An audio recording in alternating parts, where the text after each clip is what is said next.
All right. Can you hear me? Yes, I think you can hear me. Hello, everyone. I'm Thomas. I was informed that I'm not allowed to stress. However, it's not that easy not to stress. I'm going to talk about something called testable architecture. A testable architecture. I'm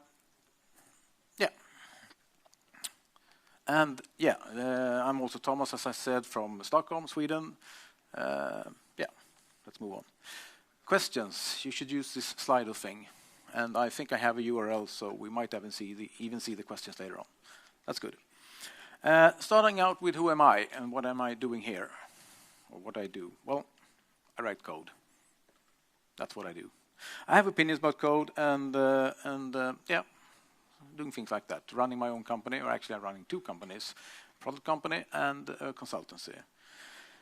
It's a lot about test-driven development in my book. So that's what I do most of the time. I also try to deliver software.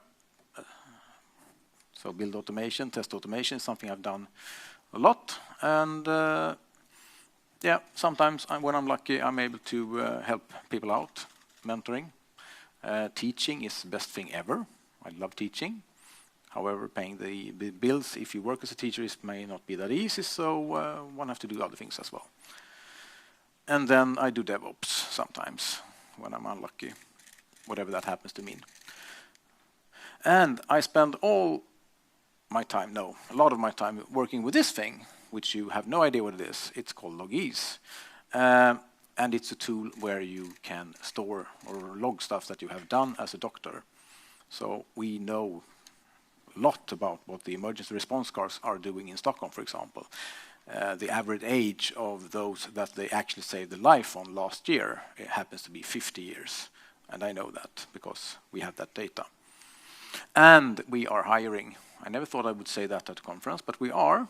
So if any one of you would be interested in a remote contracting gig in with folks from Stockholm, working wherever you are, please talk to me later if you're interested. Definition of done. How many in here have ever had the discussion of what is done, a definition of done? A few of you. My definition of done is working software in production, and it should be used.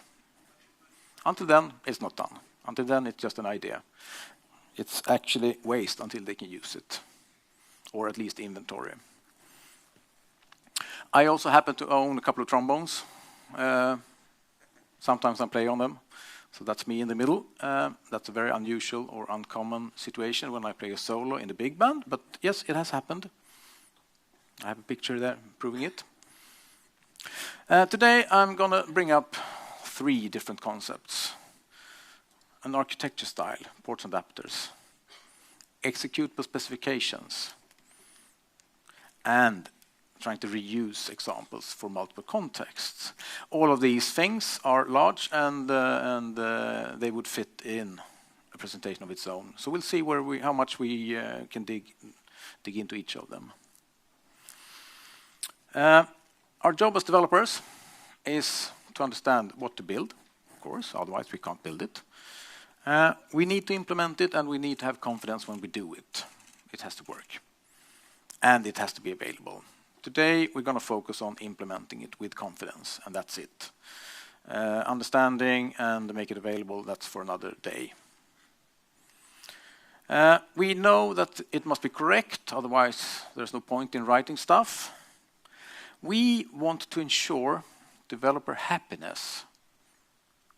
It's the worst ever when you are miserable at work as a developer. You won't do a good job, so we must ensure that we are happy. The stuff must be testable, otherwise at least I can't verify that it actually works. So somehow it must be testable. And for different reasons, it also has to be possible to maintain these things, because if we write it, we tend to keep it for some time. Testing. There's a lot of types of testing, and today I'm not going to talk about things like capacity, load testing, security, or other things that I'm not that good at. It's only going to be functional testing today. And I have this slide because someone had opinions that there are so many other kinds of testing, and you didn't mention any of them. No, I didn't. Let's focus on one thing, and let's do our best to do that one well. We need an example, of course. So the example to use is a to-do list, where I will have some living documentation and executable documentation, of course.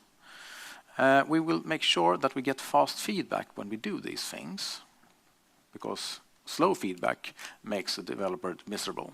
So we want to make sure that they're happy. And in order to divide things, I'm going to talk a lot about ports and adapters, or at least I'm going to mention that name or those words many times. And of course, we have to have some stakeholders. So these are the stakeholders. And the one with white paws, that's Gretchen, and the other one is me, and you don't see which one is which, but I do it. They are the two very important parts of my family.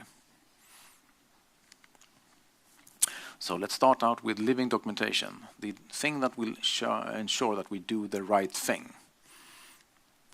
And this is something that is a documentation.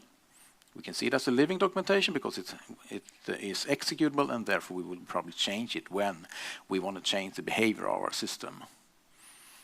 It's also something known as gherkin, so we can use this to drive the drive test from it, and we'll see how to do it. But the thing here is that we want to remember to buy cat food.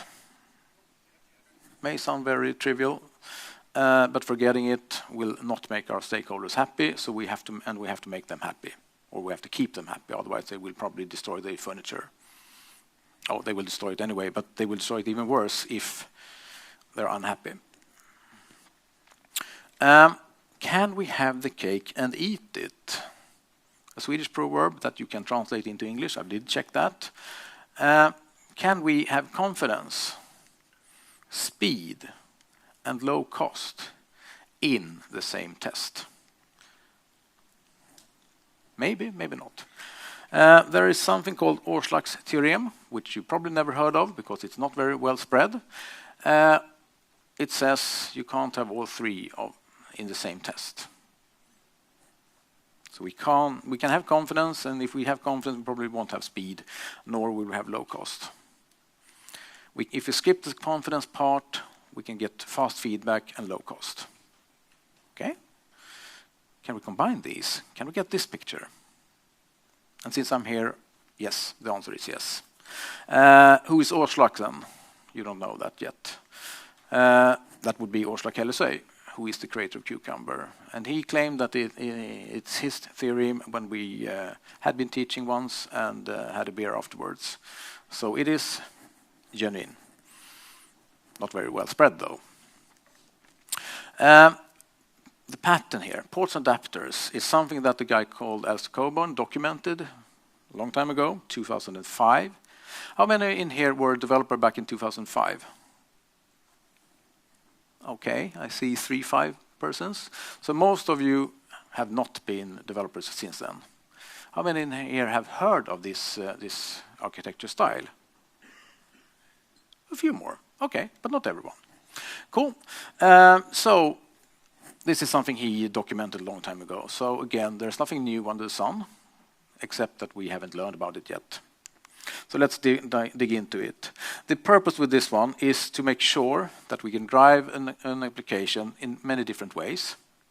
Users, programs, automate tests, or batch scripts, which kind of gives it away that the language here is a little bit old. But yeah.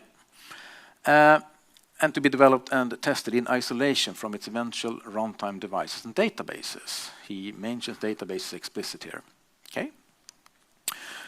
And then there's a wall of text. But basically it says that we need to use the application. When we want to do that, we have to access it through something he called a port, where we're going to do some adaptation into the model, and then when we go from the model, we're going to go through a port, through adapter, out to the ugly outside. That's pretty much what he says. And there are a few things here. Blissfully ignorant of the driver's technology. I love that sentence. The domain here, the application core doesn't care about the technology. I don't care when I use this application how the items are stored. If it's, I don't know, someone with a pen and paper inside the computer fixing it, or if it is something else, I don't care. As long as I get the response fast enough.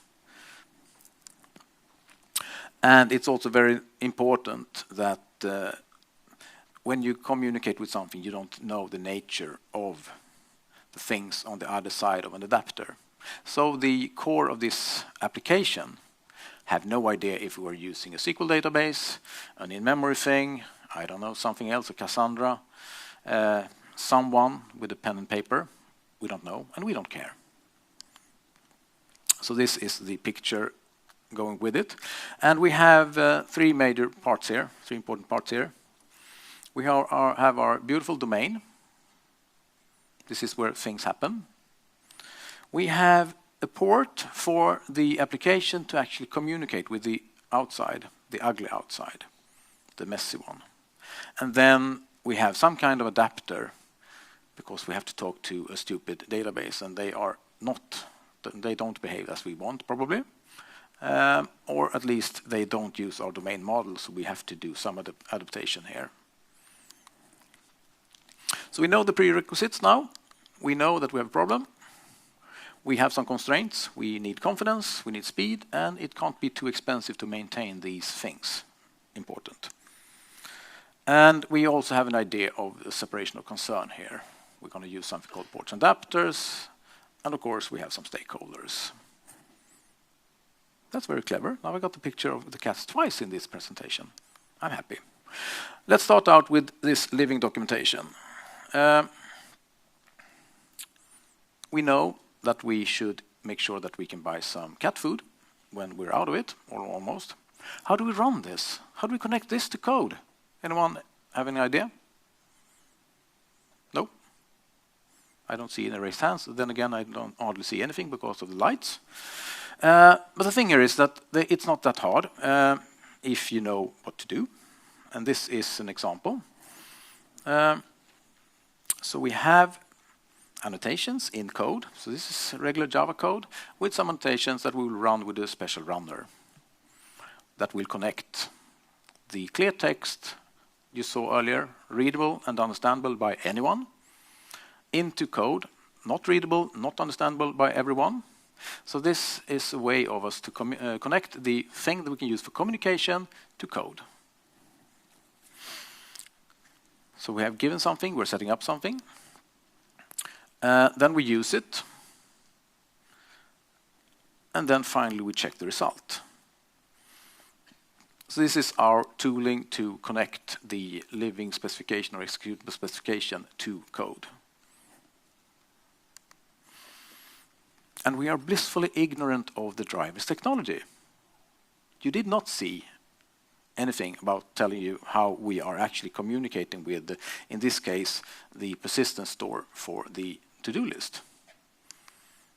So we have no idea yet. And that's by design, because there is a quote from a guy called David Wheeler claiming that all problems in computer science can be solved by another level of indirection. Let's add an abstraction layer somewhere so we can fiddle around with it. And that's how we do here. I have prepared with something that I called to-do list driver. This one will drive our to-do list. Still don't know the technology.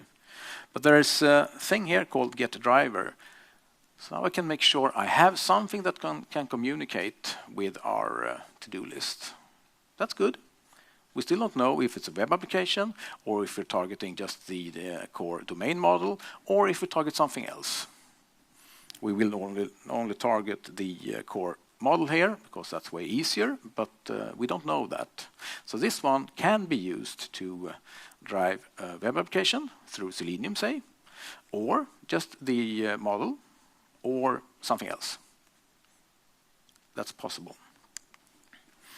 And this is the way we do it. So I have something somewhere where I can get a seam, and depending on the theme, I can decide, should I use, in this case, an in-memory service driver, or should I use something else, a database driver? I don't know that yet, but I'll figure it out. And we can vary these things by giving an environment variable to the build tool when we build this. So a -d variable in when we run this from Maven. Getting the theme, good. We can change it easily. And what is a theme? Unless if you're thinking. The definition of a theme, according to Michael Feathers, is a theme is a place where you can alter behavior of your program without editing in that place. As in, we can vary the stuff we push in through some kind of dependency injection. This is something he claimed in a book called Working Effectively with the Legacy Code, which was published before this pattern that we're talking about today, ports and adapters. I think it came in 2004.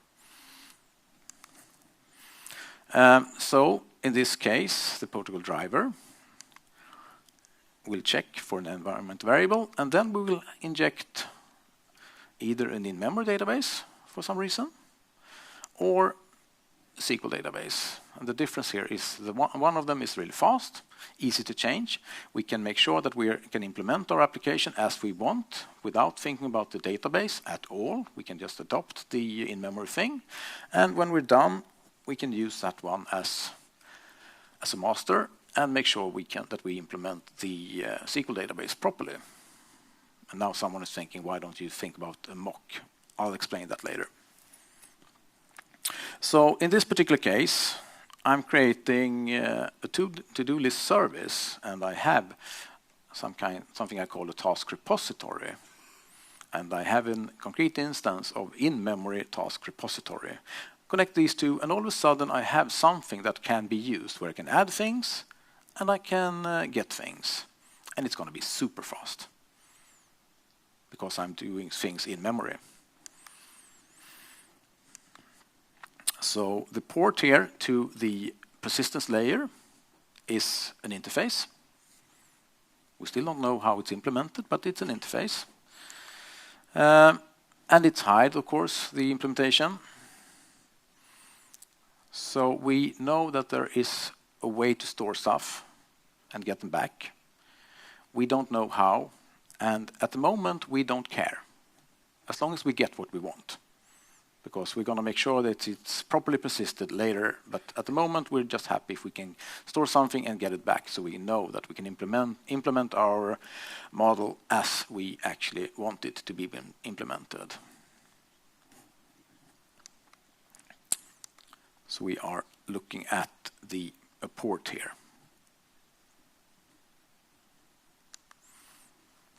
And we know that this will work if the repository works properly. That's good. So that is good, but we're using a stub, so we don't really get confidence here. But it's fast. And it's not very expensive to change. So 2 out of 3 is not bad, but it's only 2 out of 3. So we need to do more work to make sure we get all 3 of these properties. I can go back because someone tried to take a picture and I moved it away. Did you get the picture? I think that was the case. Okay, so what does this in-memory thing looks like? Like this. This is the perfect database. It's fast. It's super fast because we're only using hash map. So there's basically a hash table in which we store stuff and retrieve them from it. The only downside is that we will forget everything when we turn off the computer. But then again, we're only supposed to buy cat food, so maybe that's okay. Except that it isn't. And the cats will be very upset if we don't get the food. But this one has a few properties, as in it is fast, and it's very, very easy to change. So when I developed the core application here, the service for the to-do list, and realize that, oh, I need more attributes here, I can add them easily. I don't have to think about the database schema, for example. Not yet. I will do that later. But at the moment, I don't have to think about things like that. So building the first generation of some kind of repository in memory like this is something I do all the time. Because it's fast, it's easy to change, and when I'm happy with the functionality, I can move on and make sure that I actually store things properly in a database.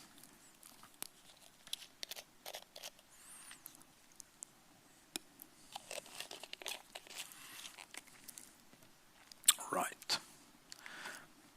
Why do I use a stub and not a mock? Half of you are probably wondering that. There's a good reason for it, or at least I think it's a good reason. I will be reusing this thing in many, many places. We're not talking about the microservice here. We're talking about hopefully a well-factored monolith, or at least that's where I have stolen this example from. Stolen. I came up with it, so I didn't steal it from anyone else but myself. But anyway, I will reuse this in many places because for some reason the database is the persistent layer is very important for the application. So I'll probably be reusing it all over the place. And if I need to set up mocks all over the place, it's not that fun. So in the product logis that I mentioned, I checked this morning, we are using a stub for a very central component there, some 70 times. We could set up a mock for it, and that would be really cumbersome. Or a pain in the somewhere where we don't want pain. So it works in memory. Great. But then again, who cares? It doesn't work when we turn off the computer. So we need to do something about that. We need to get this path to actually work. How do we do that? Many different ways, of course. But being a test-driven person or test-infected developer, test-infected sounds like a disease or diagnose. It's probably diagnose, and I'm very happy that I am test-infected because it makes my life way easier than if I weren't. So we need to make sure that the path where it really matters actually works properly. How do we do that? It's time to create confidence. It's time to make sure that we can tick the confidence box here. So I'm going to use a test thing or test idea here. So this is a repository test. This is a regular JUnit test, nothing special. We have something that is abstract, so we can't run this guy. That's quite good, but we can use it for inheritance a little bit later. We are making sure that we are getting the task repository injected, dependency injection, but without a framework. I don't like frameworks, so I do like getting my stuff through the constructor without magic. I understand how this works. I don't understand some of the dependency injection frameworks out there works, and I'm not interested in learning either. So this guy will check that we can add something to the to-do list. So in this particular case, the task is to buy Mintu, and the one that should do it is Malin. Malin has happened to be my partner. She's from Finland. And Mintu, has anyone heard of Mintu here? One person. Then you know. Then you either like it or hate it. I don't know which. I'm Swedish. I like it. Du är svensk. Okay. Right. I like it as well. And yeah, it's very minty Finnish licorice. And you either like it or you don't. If you like toothpaste, you like it. Yes. I shouldn't take that war story. Yeah, for some reason, this person, Malin, we live together today, and her first memory of me was me feeding everyone at 7 o'clock in the morning with Mintu because they had been up partying all night and they hadn't brushed their teeth. So I fixed that. That was a long time ago. Anyway, so this one will create something, a task. There's an owner, and we'll make sure that we can add it, and we'll make sure that we can get it back. Trivial. So we have an arrange, act, and finally an assert. As simple as it can get, I hope. We have to run it. So if we do that, we can create a test class like this one, in-memory task repository test. That's an essay. But it extends the abstract class we saw earlier, where a test is defined. And when we create it, we just inject an instance of the in-memory thing, of the stub. Okay. And then we do the same thing, but now with something that I have called SQL Task Repository that will implement this using a SQL database. And we know that when these two tests passes, then the two implementations are functionally equivalent, one of them being super slow, but creating confidence, the other one being fast. So this is where we want to be. The actual repository adapter. So this is the real thing. I create somehow a data source. And when I do this, when I implemented this, I used H2 because it's so easy to get an H2 database up and running. And so I use that a lot for testing. Create one of those. It implements the task repository, so we need to add the method add task. And all of a sudden, we're very close to the database. We are getting domain objects, owner and task. Now we are converting them into ugly strings. And finally, we save the strings in the database. And we can get them back. So we get a domain object, we convert it into a string, and then we ask the database, could you give me a list of tasks given this owner? Not that hard, but we don't want to do this all the time. We don't want to run this code in each test. When I run this, the in-memory thing takes, say, 20 milliseconds, something. Running this guy takes 5 seconds for the same thing. That's a pain.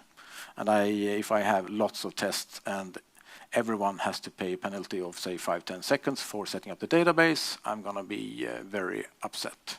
And again, Logis, we have some 1,800 unit tests, I think. Most of them are using the in-memory version. So they're quite fast. The entire suite takes 12 seconds to run on my machine. And the things that are slow is the setting up of a database. So we have an interface here again, task repository, and we implement it. And now we have an adapter converting our beautiful domain into the ugly world of a database. So we have something that negotiates between the application and the database. Yep, that's what we have. We are now able to store stuff, and as I said, it's super slow, orders of magnitude slower. But it has a good property. We are creating confidence. And this is just for completion. This is the actual repository that I did implement. So this is the actual SQL code that is being used. And inspired by the keynote yesterday, I changed the SQL here into text blocks instead of the text strings that used to be here. And if you're not familiar with the tool called JDBI, I can tell you that this is in implementation using something called JDBI. Now you have a tool. There is a tool here where you write your own SQL. You have to write your own mapper if you want to convert it into domain objects, but you have full control. It's actually amazing. I like it a lot. The only thing I think is a little bit complicated is when you want to retrieve a one-to-many relationship. But you can't have it all, I guess. So this is the actual implementation. And we do have some kind of confidence here. Now the question is, of course, do we trust this? When we talk about testing, a lot of people want to do end-to-end testing.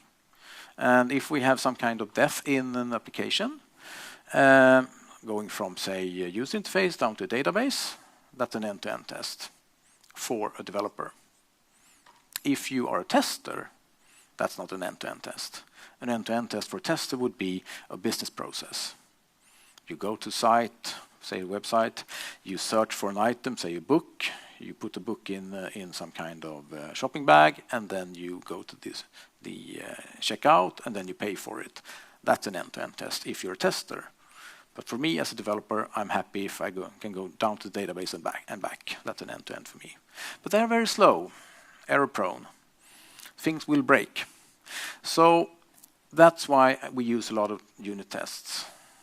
So this is actually how I foresee or how I see the test web that we tend to have. A lot of small tests, different shapes, doing different things. There are a couple of them that is actually testing the entire way from the user interface down to the database. But as you may or may not see, there are only 3 of them in the picture there. And that's because we don't want too many of them. Because then we're going to end up with an integration test hell, and we don't want that because they are fragile. So do we trust this or not? Well, maybe we do, maybe we don't. But we do trust them when we're talking about bridges. So this is the Brooklyn Bridge in New York. There's a lot of cables here holding up the bridge. And any of these cables is not that important. We can get rid of 1 or 2 of them, or perhaps many of them. The bridge will still stand. So we trust them when we build bridges. We trust some kind of patchwork here. So I think we can do it, or I do it at least when we talk about software as well. So if all these tests passes, then I would claim that we have confidence because we have ran a suite of tests that actually verifies that we can store things properly in a database using the technology we're going to use in production. But it's slow. But we could do that. Most of our testing when we develop the core domain or core application can be and probably should be done using something that is very fast and low cost. So that would be the in-memory solution that I have for the persistence layer. And all of a sudden we can have all 3 at the same time. That's good. So the question is, of course, do you trust this or not? Well, I trust it. I trust it enough to actually implement continuous deployment. Again, Logis. I deploy Logis as soon as we have a build that pass. Meaning that we could have multiple deployments a day. I'm not worried to deploy a new version of this tool used by, how many users do we have? Just below 800 at the moment. Used 24 hours a day.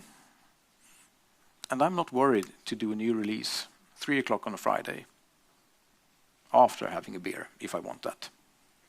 Because if the test passes, I trust this. If the tests don't pass, then I won't deploy it. So, building on this idea, testing different things in different contexts, making sure that we minimize the things that are slow but creates confidence, and maximize the things that are fast and allows us to evolve faster. Mixing these things works very well. And just because I can, I'm going to talk a little bit about our domain. This is our domain. This is the core of the system we have been talking about, or I have been talking about. We have some kind of repository. We have no idea how it's implemented, and we don't care. We get an instance of the repository from the outside. So therefore, we don't care here. We are blissfully ignorant of the technology. Then, adding things, we need someone that owns the thing to do and something to do. Two different domain objects, owner and task. And then we want to retrieve things so we can get a list of tasks to do. And for that, we need an owner. So one thing to notice here, does anyone see a string? Good. Me neither. Because, well, this is the application and the core of it, and string is never, ever part of your domain. So anyone here working with it, where you pass around strings inside the core of your application, you have an upcoming problem. One day you will probably try to I don't know, withdraw a phone number from your bank account because both of them are represented as strings. Things like that happens. It won't happen if you lean on the compiler and send around domain objects. So I'm very dogmatic, I guess, regarding the domain objects. Until the day I am not, of course. So it depends, always. Right. The conclusion today is that I think we can have the cake and we can eat it. We can create confidence, speed, low cost at the same time. Not in the same test, but at the same time, in the same build. I still think Åslag is correct. You can't have them in the same test. So if someone can prove him wrong, well, I would be all ear to hear about that. And knowing him, I would say that Åslag would also be interested, but I haven't asked him. Port adapters, nothing new, been around for a long time. It's also known as hexagonal architecture. I don't know if I said that or not, but that's another name for the same thing. And the reason for the form here, hexagon, is according to Alistair Cockburn, just because there were all other symbols were already taken. So therefore, he drew an hexagon instead, which makes sense to me. And we can also see on this picture that it has a couple of years. It's been a couple of years since it was drawn. Today we would definitely have a web page to the upper left side. I don't see anything resembling a web page there, but today we would. I used Cucumber a little bit. I'm not talking too much about it today, but it's a good tool to use if you do it right. If you use it to drive your Selenium test, to test your application through the web interface, and only that, then you're doing it wrong. The sweet spot for this tool is when we use it to drive the application, the inner core here. And maybe we can use few scenarios for testing stuff from the user interface, but not all of them. And we can also use a few of the scenarios to test things towards the database, but not all of them. We'll probably use all of them for testing the core application, though. A patchwork of tests, yes, it works. At least I think so. I trust it enough. And the stakeholders, I hope they're happy, but it's very hard to say. You can see when they are unhappy and because there hasn't been food for a long time, like 5 minutes, but that's about it. You don't know anything else. If anyone is interested, this example is available on GitHub, and it's updated. I updated it yesterday, so you can download it and you can poke around in it if you want to. And with that, I am done. And now I'm curious if there are questions here, and I might have something in Firefox here. Oh, I do. Did you just invent unit integration testing separation? I don't know. I didn't invent anything. I just told you about it. It's nothing new. But yeah, I guess I did. Or at least I told you about it. What to do as a developer to stay calm if fast feedback is an issue? As in you are currently in a situation where you have a lot of slow feedback. I don't know, spend the time replacing the slow things with something while you're waiting. I mean, if you have a build that takes an hour, you have lots of time to do something. Honestly, I've seen builds taking hours. At the very large, the largest perhaps web store in Sweden, we had a build that took 45 minutes. And the last digit on our BNP, gross national product, was actually this website. It took 45 minutes to build it. That was a pain. Isn't this whole concept just custom-made static or dependency injection? Why not use existing solution for that? Because the existing solutions suck. Sorry. The magic. I don't like magic. I really don't like magic. I don't like annotations where stuff comes in from the left. You don't know when, where, or why, or how. If you use it through the constructor, you know where it comes from. We know that. We can follow the compiler. We can follow the code. It's easy. Now you can use things like, say, Spring Boot, but if you have field auto-wired, please just don't. Make sure that the dependency injection framework then at least injects stuff in the constructor, because then I can use this from a test where I don't have to have things like Spring Boot involved. And I don't want that in my core domain. Would you please expand on the difference between stubs and mocks? Yes. A stub is something that will return prepared values or work.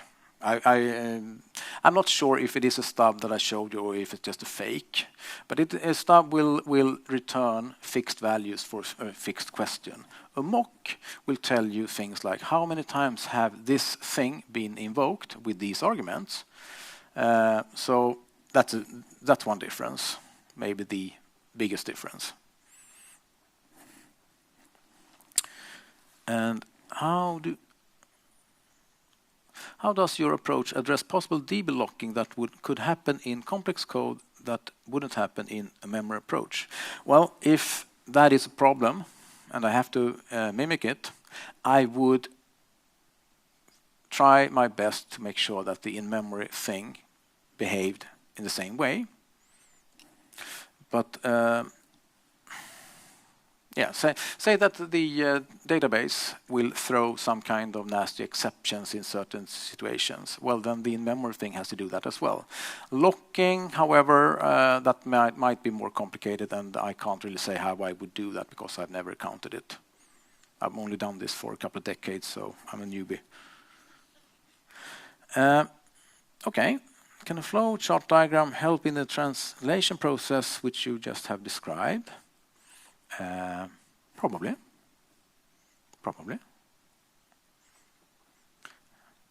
And moving on, if embedded DB H2 is fast enough, will you keep using stubs based on hash map as well? Oh yeah, oh yes, because they aren't fast enough.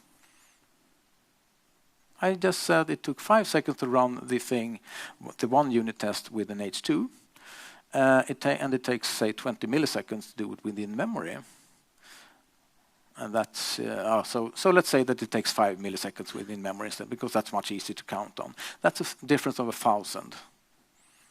That's a lot. Too much. If you have 1 or 2 of these, that's fine. If you have a couple of hundred of them, you're not happy anymore. And we want to ensure developer happiness. That's very important. Otherwise, it's boring to go to work, and we don't want that. Is it a good idea to have Single application with developers, unit integration, QA developers. What? With developers, unit integration, QA developers. Separating the QA team from the developers, or that's a rubbish idea. They have to be part of the team. And I'm not sure if this question is actually saying this or not.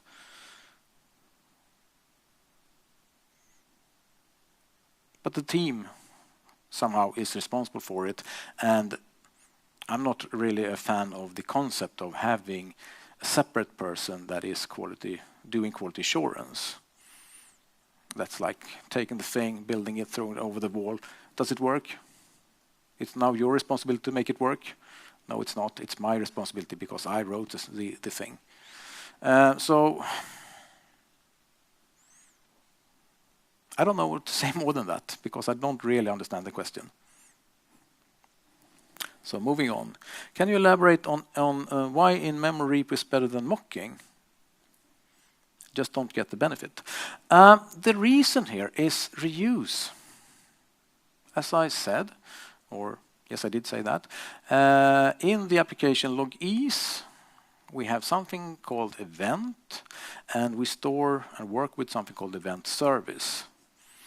And I checked this morning or this evening, yesterday evening, that we are doing that in some 70 different test classes, and they all have to behave the same way. If I had to set up a mocking framework, say Mockito, every time, I would be crazy. So that's why I want to reuse this stub, because it is functionally equivalent with the real thing, and therefore I can use it wherever I need it. And if I have to change it, as in evolve it, add more stuff to it, I can do that, and then I can make sure that the real thing also implements the same thing, because then I can use the changes as a master, and I can add tests for both of them in memory and SQL version of it, and make sure that the things evolve together. I hope that was clear. Have you tried to stub something other than the repository, for example, web service? No, I haven't, but it makes sense to do that. Or say if we have a payment gateway, that would be a really good case for stubbing like this, because in a payment gateway, we would probably use a credit card. It would probably cost money to do stuff. And if it costs 10 or 100 euro or something to run a suite of unit tests, then that would be really expensive. So I don't want to do that. So you can stub out anything on the outside. That's the thing here. In this particular case, I used a SQL database, but you could do it with anything else, such as a web service, such as a payment gateway, which probably is a web service. Anything else would work. And now all of a sudden you could probably unplug the network cable, although we're using Wi-Fi today, but you could turn off the network and it would still work. That's nice, and would be fast.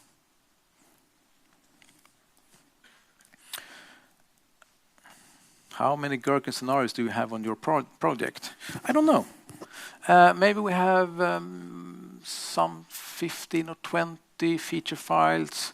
I'm uncertain on how many scenarios we actually have. I do know that we have 11 of them that we are using for driving Selenium, because they break. Not always, but sometimes. Maybe 1 out of 15 runs or something are broken, because Selenium is not such a good tool for some things, such as testing web services. Web pages, because we have a browser involved, and all of a sudden everything is slow and it's very flaky. But we have 11 scenarios where we do that, and then we have another suite of things that are testing a set of services in memory. And we also have a few of them that is actually injecting a SQL database doing the same thing.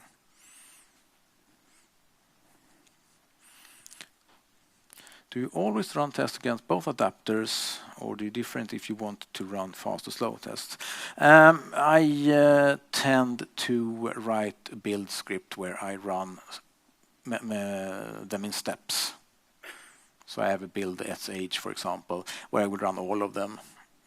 And if it's not that bad, then I'm happy. But it will break early if the in-memory thing is broken for some reason, and then I won't even try the rest of them. So I do that often. When I run things from IDEA, for example, just hit the run this test class, I can vary. IDEA will ask you, if you subclass an abstract thing, as you saw an example of, IDEA will ask you, would you want to run both of them or just that one or that one? And depending on the context and where I have the bug, I run the in-memory or the SQL one. And here we are out of time. So if anyone is interested, I will be around. And yes, we're still hiring. Thank you very much for attending.